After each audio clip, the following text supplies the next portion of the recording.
Éternel Dieu, nous te disons merci pour la grâce que tu nous accordes.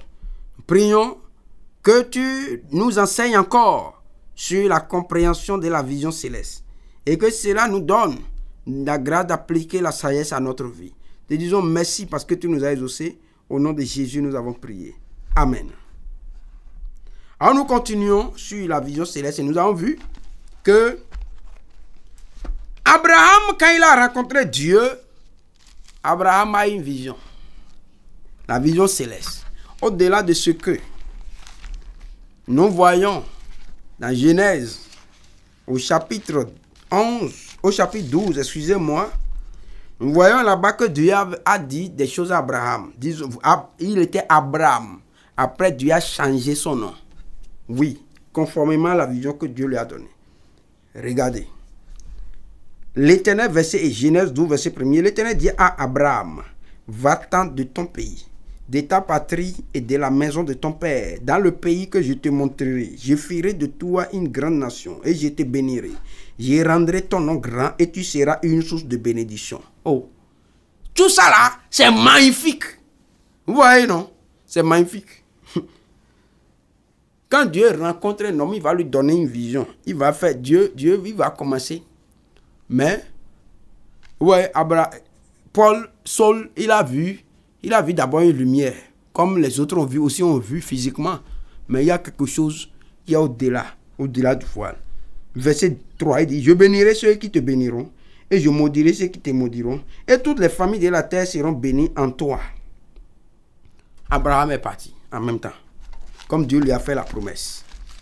Mais, quand nous allons au chapitre 15, il dit, après ces événements, la parole de l'Éternel fut adressée à Abraham dans une vision et il dit, Abraham, ne crains point, je suis ton bouclier et ta récompense sera très grande.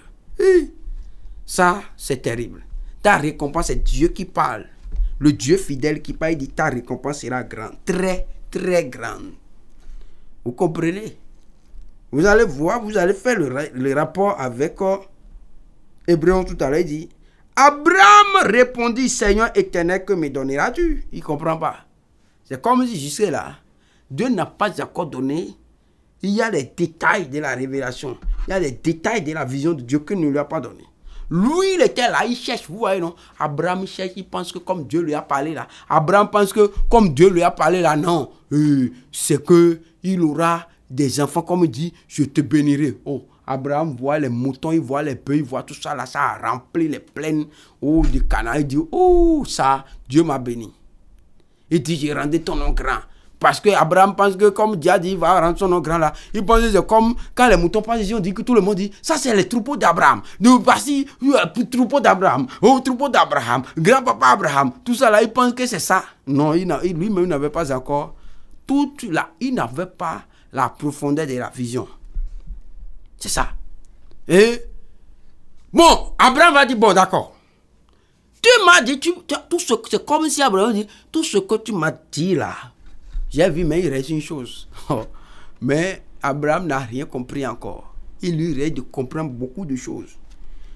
Oh, Abraham dit, Seigneur éternel, que me donneras-tu? Je m'en vais sans enfant. Et l'héritier de ma maison, c'est Eliezer de Damas. Il ne comprend pas. Il y a quelque chose, Dieu dit que, regarde, Dieu dit, ta récompense sera très grande. Et lui voit héritier, c'est-à-dire, un héritier comme ça, là, Dieu, ce que Dieu voit est grand. Je prie que Dieu te fasse voir ce qu'il voit sur ta vie. Pour que, si Dieu te fait voir la vision céleste, oh, tu ne vas pas prendre l'évangile pour aller chercher CFA, pour aller chercher dollars, pour aller chercher 10 000 offrandes. Tu ne peux pas faire ça. Ça, c'est une abomination. C'est que tu n'as rien vu, tu n'as rien compris même. Mais si c'est CFA, dollars ou l'argent, en tout cas, c'est ces choses-là que tu cherches. Tu ne peux pas prendre l'évangile pour chercher des postes. Tu ne peux pas prendre l'évangile pour qu'on puisse t'honorer pour des titres. Pour quand tu passes, on dit que oh, ça c'est le pasteur, ça c'est l'évangéliste international, ça c'est le docteur, ça c'est... Non, tu ne peux pas prendre l'évangile pour ça. et tu as la vision céleste, tu ne veux pas. Ça, c'est de la bassesse. Tu ne veux pas. Si tu as compris la vision céleste, la vision de Dieu, tu ne peux pas descendre à ce niveau-là. Ça, c'est un niveau trop bas. Comparé à ce que Dieu a en vue pour toi. Pour ceux qui croient en Jésus-Christ et qui choisissent de marcher avec lui et de le servir, ce que Dieu a en vue pour toi est trop grand. Plus que ça. Et Dieu va dire à Abraham, ta récompense, sera grande, sera très grande. Mais jusque-là, Abraham, il était toujours Abraham, il ne comprend rien de Dieu, rien de rien. C'est comme son esprit a été fermé. Sa vision était toujours une vision terrestre. Terrestre. Mais vous allez comprendre pourquoi Abraham maintenant, après, la Bible va dire clairement que Abraham maintenant a eu une vision céleste. Abraham dit, et verset 3. Et Abraham dit, il dit quoi? Et Abraham dit, voici, tu ne m'as pas donné de postérité, et celui qui est né dans ma maison sera mon héritier. Alors Dieu va dire, stop! Stop! Trop de folie, trop d'idiotie et de paroles insensées. Stop! Aveugle, homme aveugle, tu ne comprends rien. Tu as une vision bonnée, accrochée à la terre. J'ai quelque chose, je te dis que ta récompense est très grande et tu ne vois pas. Alors, il dit, alors la parole de l'Éternel lui fut adressée ainsi. Ce n'est pas lui qui sera ton héritier. Ce n'est pas lui. Mais c'est celui qui sortira de tes entrailles qui sera ton héritier. Et après l'avoir conduit dehors, il dit, parce qu'Abraham ne voit pas. C'est-à-dire, il ne voit pas dans la vision de Dieu. Vous comprenez pourquoi?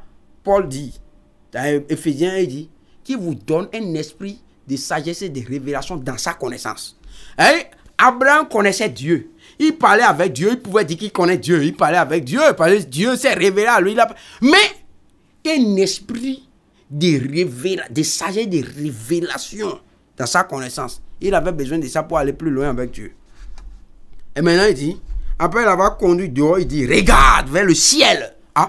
Par où il a dit de regarder d'abord? Voilà.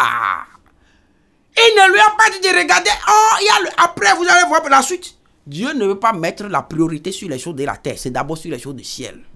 C'est pourquoi il dit, cherchez premièrement le royaume de Dieu et sa justice. Le royaume de Dieu, là où Dieu est assis au ciel. C'est pourquoi il a dit, et après Paul va dire, cherchez, affectionnez vos choses dans où Jésus est assis. Au ciel, là où Jésus est assis, c'est là-bas d'abord. C'est le ciel d'abord. Paul dit, je ne peux réussir à la vision céleste. Dieu ne va jamais mettre, vous comprenez? Ce n'est pas que Dieu est contre que vous ayez les choses de la terre. Non, Dieu n'est pas comme ça. Que tu aies une maison, une voiture, que tes comptes soient remplis de dollars, des milliards de dollars ou d'euros. Ça là, c'est à l'honneur de Dieu. Dieu prend du plaisir à ce que tu fais. Et la Bible nous le dit clairement dans l'Ecclésiaste, il dit Dieu prend du plaisir à ce que tu fais. Ce n'est pas un problème pour Dieu. Puisque l'or et l'argent, toutes ces choses-là, ce n'est pas Satan qui a créé, c'est Dieu qui a créé. Mais le problème que Dieu a avec l'humanité tout entière, et en général et en particulier avec son peuple, c'est quoi? C'est que son peuple donne la priorité à la terre au lieu de donner la priorité au ciel. C'est ça le problème. Tout le problème se trouve là. C'est ça le problème.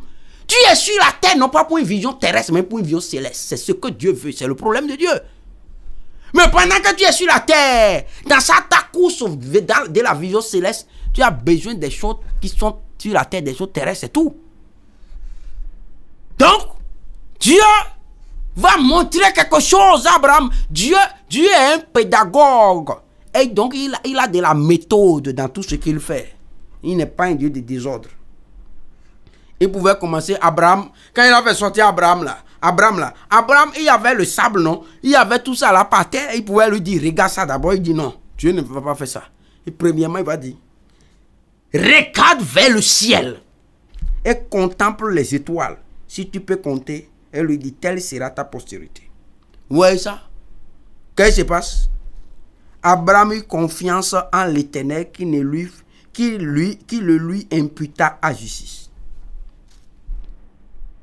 L'Éternel lui dit encore, je suis l'Éternel qui t'a fait sortir d'Our en Chaldée pour te donner en possession ce pays. Abraham, vous voyez, il lui a dit ici quoi pour lui donner en possession quel pays? Ce pays, là où il se tient là, la terre de Canaan là. Et il dit, Abraham répondit, Seigneur éternel, à quoi connaîtrai-je que je le posséderai? Et l'Éternel lui dit, prends une génisse de 3 ans, une chèvre de 3 ans, un bélier de 3 ans, une touterelle et une jeune colombe. Abraham prit tous ces animaux, les coupa par le milieu et mit chaque morceau l'un vis-à-vis de l'autre, mais il ne partagea point les oiseaux. Les oiseaux de proie s'abattirent sur les cadavres et Abraham les chassa. Au coucher du soleil, un profond sommeil tomba sur Abraham. Et voici une frayeur et une grande obscurité vint l'assaillir. L'Éternel dit à Abraham, sache que tes descendants seront étrangers dans un pays qui ne sera point à eux. Vous voyez, regardez, il y a une révélation ici que vous devez comprendre. Il dit quoi? Ils seront comment? Étrangers dans un pays. Dieu, en parlant de la postérité d'Abraham, est en train de parler en proverbe, en parabole, en sans figuré pour dire quoi? Il est en train, en bon architecte, il est en train de montrer, c'est une partie de son plan concernant quoi? L'humanité qui est étrangère sur la terre. Le Dieu qui est assis au ciel, qui veut que ses enfants, regardez, parce que c'est le ciel, la cité de Dieu, c'est lui, il est là-bas. Maintenant, il veut que ses enfants puissent venir, ils doivent venir auprès de lui, mais d'abord comme Abraham. Il devait donner une terre à Abraham. Donc, Abraham, là, était comme Dieu était, le représentant était l'image de Dieu. Abraham, là, lui, il est l'image de Dieu. Et maintenant, Dieu est au ciel. Maintenant, de la même manière que les hommes, Dieu voulant que les hommes deviennent ses enfants. C'est comme Abraham n'a pas encore enfanté ses enfants dont Dieu lui parle. De la même manière, Dieu va nous dire plus tard, dans Romains, au chapitre 8. Regardons dans Romains, au chapitre 8, ce qui se passe ici.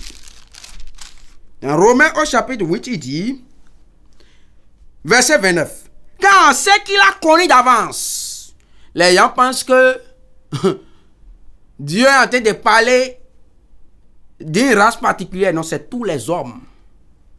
Tous ceux qui sont humains sur la terre. C'est ça. Car ce qu'il a connu d'avance, si vous ne comprenez pas, posez des questions, on vous répondra. Car ce qu'il a connu d'avance, il les a aussi prédestinés à être semblables à l'image de son Fils. Vous voyez, Jésus dit, le Fils de l'homme qui est dans le ciel. Dans Jean 3, il dit, le Fils de l'homme qui est dans le ciel, c'est lui Jésus. Et il dit maintenant, Dieu est au ciel.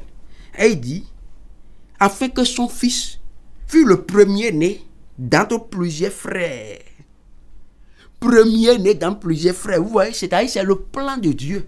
Il les a connus d'avant. De la même manière, il connaissait, il parlait à Abraham de sa postérité. Abraham lui-même dit, tu m'as promis, je n'ai pas de postérité. Tu m'as promis une postérité. Donc Abraham même voyait cette postérité. Il lui a dit, tes descendants là seront esclaves. Ils seront étrangers dans un pays qui ne sera pas le leur. Dans un pays quoi? Qui ne sera point à eux. C'est ça. Donc Dieu est en train de préfigurer. C'est une préfiguration de l'humanité tout entière que Dieu veut engendrer en Jésus-Christ. Il dit, rien n'a été créé en Jésus-Christ. Donc Dieu veut engendrer une race d'hommes en Jésus-Christ, au travers de Jésus-Christ. Jésus qui sera la porte d'entrée dans cette race. Et il dit, il dit quoi? Il sera le premier né dans plusieurs frères. Ceux-là, tous ceux-là qui vont donner les vieux Seigneur Jésus-Christ, c'est le plan de Dieu. Et Dieu est en train de l'annoncer ici. Au travers d'Abraham, il dit quoi? Ils seront étrangers, donc, de la même manière que toute l'humanité est étrangère sur une terre sur cette terre. Maintenant, est-ce à dire que toute l'humanité va rentrer au ciel après avoir été étranger sur cette terre sur laquelle nous nous trouvons? Non. Pourquoi? Parce que de la même manière que tous ceux toute la postérité d'Abraham qui était allé en Égypte, et tous ne sont pas rentrés sur la terre promise, de la même manière, toute l'humanité n'ira pas là-bas. C'est ça le problème. Toute l'humanité n'ira pas au ciel. Et de la même manière que de ceux qui sont même sortis de l'Égypte, c'est-à-dire quoi? Ceux qui sont sortis de l'Égypte, c'est comme ceux qui ont, sur cette terre, on dit qu'ils ont donné leur vie au Seigneur Jésus-Christ. Et de la même manière que de ceux qui sont sortis de l'Égypte, c'est-à-dire ceux qui ont dit nous sommes sortis du monde et nous appartenons à Jésus. De la même manière que c'est un peu tous qui sont allés sur la terre promise. De la même manière, ce n'est pas tous ceux qui donnent leur vie au Seigneur Jésus-Christ. Un jour, comme d'autres prétendent le dire, une fois sauvés, toujours sauvés. Ce n'est pas tous qui iront sur la terre promise. S'ils ne gardent pas fermement et assurance, ils ne gardent pas fermement le salut, ils vont le perdre. Alors, retournons dans Genèse au chapitre 15 pour voir. C'est ça le plan. C'est là que se trouve le plan de Dieu pour l'humanité. La vision céleste se trouve là. On ne peut pas comprendre la vision céleste en s'écartant de ça. Ce n'est pas possible. Parce que de la même manière que les hommes aujourd'hui ne comprennent pas la vision céleste, là-bas aussi, il y a une avancée qui au début avait été appelée par Dieu, n'avait pas compris la vision céleste dès le début. Donc il faut, Dieu a pris du temps pour les révéler la profondeur de sa vision. Et le premier de ces hommes qui s'appelle Abraham, ayant compris cela, la Bible va témoigner de lui, de sa foi après. On dit que après tout, sa foi a été basée sur la vision céleste. Et la Bible va dire que c'est à cause de cette vision céleste que même Abraham ne s'est plus plaint. Alors qu'au départ, il se plaignait. Il se plaignait. Et vous allez voir que la postérité aussi, les gens se sont plaints dans le désert.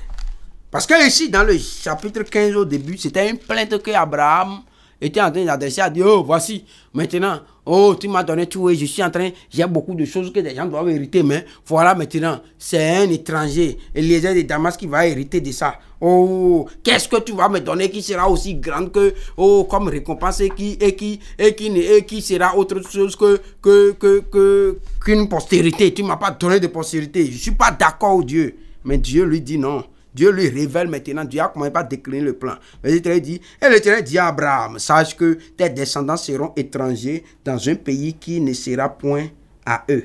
Ils seront asservis et on les opprimera pendant 400 ans. Mais je jugerai la nation à laquelle ils seront asservis et ils sortiront ensuite avec de grandes richesses. Toi, tu iras en paix vers tes pères, tu seras enterré après une heureuse vieillesse. À la 4e génération, ils reviendront ici, car l'iniquité des Amoréens n'est pas encore à son comble. Vous comprenez ça?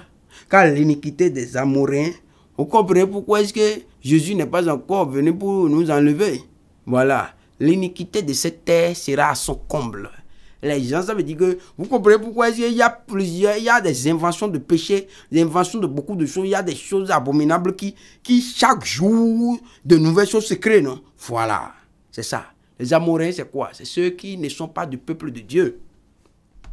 Alors, il dit, regardez quelque chose ici. On voit que le même Abraham qui se plaignait tout à l'heure, là, Dieu a dit quelque chose ici, Abraham ne s'est plus plaint. Parce que Dieu dit, mais l'Éternel, il dit, sache que tes descendants seront étrangers. Dans un pays, Dieu lui a déjà fait la promesse des amis. Il dit, ils seront étrangers dans un pays qui ne sera point à eux. Ils seront asservis et on les opprimera pendant 400 ans. Abraham pouvait dire, oh, 400 ans c'est trop. Mais beaucoup de générations, beaucoup parmi eux vont mourir. Pourquoi Dieu, qu'est-ce que je t'ai fait? pourquoi est-ce que ma postérité va encore souffrir comme ça? Pourquoi c'est eux? Quel péché j'ai commis? Non, Abraham ne s'est plus plaint. Le plaignant ne s'est plus plaint. Pourquoi? Parce qu'il a compris la vision céleste est en train d'être infusée dans son esprit. Dieu a dit ta récompense sera grande. Il est en train de comprendre. Et dit, verset 17, quand le soleil fut couché, il eut une obscurité profonde et voici, ce fut une fournaise fumante et des flammes passèrent entre les animaux partagés. En ce jour-là, l'Éternel fit quoi? Alliance avec Abraham et dit, je donne ce pays à ta postérité depuis le fleuve d'Égypte jusqu'au grand fleuve, au fleuve d'Euphrate, le pays des Kéniens, des Kénisiens, des Cadmoniens, des Hétiens, des Phérésiens, des Réphaïm, des Amoréens, des Cananéens, des Gigassiens et des Jébusiens. Voilà. Voilà l'alliance que Dieu, voilà le premier point où Dieu va commencer par décliner le plan global qu'il a pour l'humanité. Il va commencer par poser les bases du plan. Il va commencer par faire les dessins architecturaux. Comment est-ce que, pour montrer comment est-ce que l'humanité sera étranger sur la terre, étranger sur la terre. De la même manière, la postérité d'Abraham sera étrangère en Égypte. Donc ce monde est le symbole, est comme l'Égypte. Donc l'Égypte était le symbole du monde dans lequel l'humanité va se retrouver. Et Dieu va mettre en place son plan. Et c'est cette postérité dont Dieu a parlé. Il va revenir encore, toujours sur cette postérité. Il dit dans Genèse au chapitre 17, lorsque Abraham du moins fut âgé de 99 ans, l'Éternel apparut à Abraham et lui dit, je suis le Dieu tout-puissant. Vous dites quoi? Si quelqu'un est tout-puissant, donc rien ne lui est impossible. C'est ça. Parce que ça veut dire qu'à un moment donné, Abraham a compris, mais à un moment donné, le doute, c'est comme le doute a commencé à s'infiltrer dans le cœur d'Abraham, mais Dieu revient toujours pour confirmer. Vous comprenez pourquoi est-ce que la parole, la même parole, a besoin de toujours écouter. Il dit que c'est l'idée de la loi ne s'éloigne point de ta bouche, médite la jour et nuit. Il ne faut pas changer la parole, il ne faut pas changer la vision. C'est pourquoi Paul dit, je n'ai point réussi à la vision céleste. C'est-à-dire, la vision là doit être présente dans ton cœur. Tu dois méditer sur ça tous les jours. Et donc, il faut que tu entendes toujours. Dieu revient, c'est Dieu qui l'a fait. Et lui, là, il a été le premier. Dieu, toujours, avant de commander quelque chose aux hommes, lui-même se montre en modèle, en bon exemple d'abord. Il a fait. Il revient encore pour dire à Abraham, je suis le Dieu Tout-Puissant. Marche devant ma face et sois intègre. Là, Dieu va commencer par dire à Abraham, maintenant, il faut que les choses changent.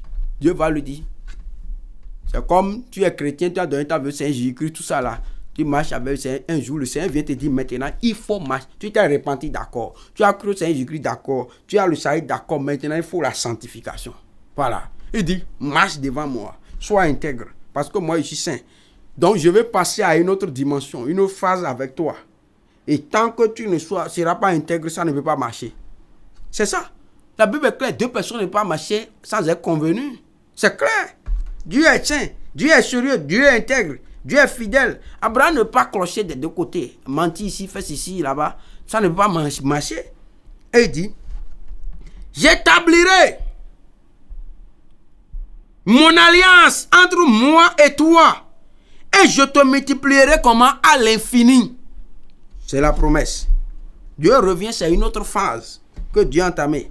Abraham tomba sur sa face et Dieu lui parla en disant, voici mon alliance que j'ai faite avec toi. Tu deviendras père d'une multitude de nations. On ne t'appellera plus Abraham. Ha. Ça, parce qu'il ne peut pas avoir de changement de vision. Si vous voyez, Saul, il s'appelait quoi? Saul. Après, maintenant, il est devenu Paul. La vision a changé. La vision, pour que Dieu, pour changer sa vision, va changer son nom. Parce qu'à un nom, il a accroché une vision. Vous voyez? Pourquoi on dit chrétien ou bien enfant de Dieu? Il dit quoi? L'esprit même rend témoignage à notre esprit que nous sommes fils, enfants de Dieu. C'est-à-dire que pour que tu puisses marcher en tant qu'enfant de Dieu, l'esprit lui-même sera en train de te dire, toi là. Je me rappelle quand il donnait ma vie au Seigneur Jésus-Christ, personne, je n'avais pas encore lu ce verset. Mais, bon, avant j'allais à l'église, j'ai dit, je suis croyant. Jusqu'au jour où j'ai rencontré véritablement Christ, j'ai donné ma vie au Seigneur Jésus-Christ. Alors, maintenant, les choses que je faisais avant, ça ne me disait rien. Maintenant, quand je veux faire, la voix me dit, non, toi, tu ne veux plus faire ça. Tu es un enfant de Dieu. Les films que je regardais, personne ne m'a dit, ne regarde pas. C'est pourquoi il dit, si tu dis que tu es chrétien, tu vas à l'église, tout ça là, et qu'on te dit, tu ne dois plus regarder les films mondains, tu ne dois plus écouter la musique mondaine, tu ne dois plus regarder les films pornographiques, tu ne dois plus faire ceci, cela, tu ne dois plus porter tel type de tenue, tu ne dois pas mettre mèche, mouton, tu ne dois plus faire ceci, cela, et tu raisonnes. Il y a quelque chose qui ne... Il y a le changement, la transformation que le Saint-Esprit opère ou changer de vision. Ta vision n'a pas encore changé. Si ta vision ne change pas, il n'y aura pas de changement véritable dans ta vie. Il n'y aura que de saupoudrage. Tu seras seulement chrétien de nom. Mais tu ne seras pas véritable. Le nom que tu prétends porter, tu ne vas pas le refléter. Alors Dieu va changer de nom. Abraham, parce qu'il dit quoi? Marche devant ma face, sois intègre. Voici pourquoi je te dis que tu dois être intègre. J'ai fait une alliance avec toi. Et voici l'alliance. Je vais te multiplier à l'infini. Et voici, on ne va plus t'appeler comment?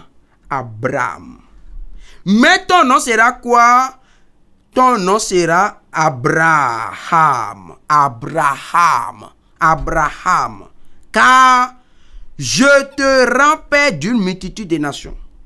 Je te rendrai fécond à l'infini. Je ferai de toi des nations et des rois sortiront de toi. J'établirai mon alliance entre moi et toi et tes descendants après toi selon les générations. Ce sera une alliance perpétuelle en vertu de laquelle je serai ton Dieu et celui de ta postérité après toi. Je te donnerai et à tes descendants après toi le pays que tu habites comme étranger. Que tu habites comme étranger, tout le pays de Canaan en possession perpétuelle et je serai leur Dieu. Dieu dit à Abraham, là, ça a changé. C'est plus Abraham. Abraham, toi, tu garderas mon alliance, toi et tes descendants après toi selon leur génération. C'est ici mon alliance que vous garderez entre moi et vous. Là, Dieu a introduit maintenant. Dieu ne parle plus à Abraham seul. Dieu parle à Abraham et à sa postérité. Il dit vous maintenant. Que vous garderez, vous, tout mal, il dit, et ta postérité après toi. Tout mâle parmi vous sera circoncis. Vous vous circoncirez, et ce sera un signe d'alliance entre moi et vous. Vous voyez, c'est un signe. La circoncision ici, c'est quoi? C'est le symbole de la circoncision du cœur, dont Dieu va parler plus tard, qui est là, qui n'est rien d'autre que la sanctification. Alors nous sommes dans la vision céleste. Et nous voyons que cette vision a été donnée à quelqu'un, comme le plan architectural et l'accomplissement se trouve en Jésus-Christ. Donc si le premier, c'est-à-dire Abraham qui était, et le peuple juif qui était comme le plan architectural, l'ombre, lui sur qui l'ombre du plan glorieux de Dieu pour l'humanité reposait, lui sur qui cette ombre reposait, si lui il a saisi cette vision, au point où la Bible vient rendre témoignage de lui, dans Hébreux 11, verset 10, si lui il a gardé cette vision, alors, ce n'est pas celui... Et quelle excuse auras-tu? Ou bien aura l'Église qui prétend maintenant, parce qu'on dit le corps est en Christ. Toi qui prétends être en Christ, c'est-à-dire le corps même, quelle excuse auras-tu il n'y aura pas d'excuses. Alors, je prie que Dieu te donne la grâce de reconsidérer tes voix comme tu entends ces messages pour une transformation réelle liée à un changement de vision, la vision céleste. Seigneur éternel Dieu, nous voulons te dire infiniment merci pour la grâce que tu nous accordes. Prions que ton Esprit Saint nous enseigne les profondeurs de la vision céleste et que nous puissions saisir cette vision, courir avec la vocation céleste et qu'à la fin nous puissions te faire un compte rendu glorieux pour notre bonheur éternel et ta gloire éternelle. Nous te disons merci parce que tu nous as exaucés. Au nom de Jésus, nous avons prié. Amen.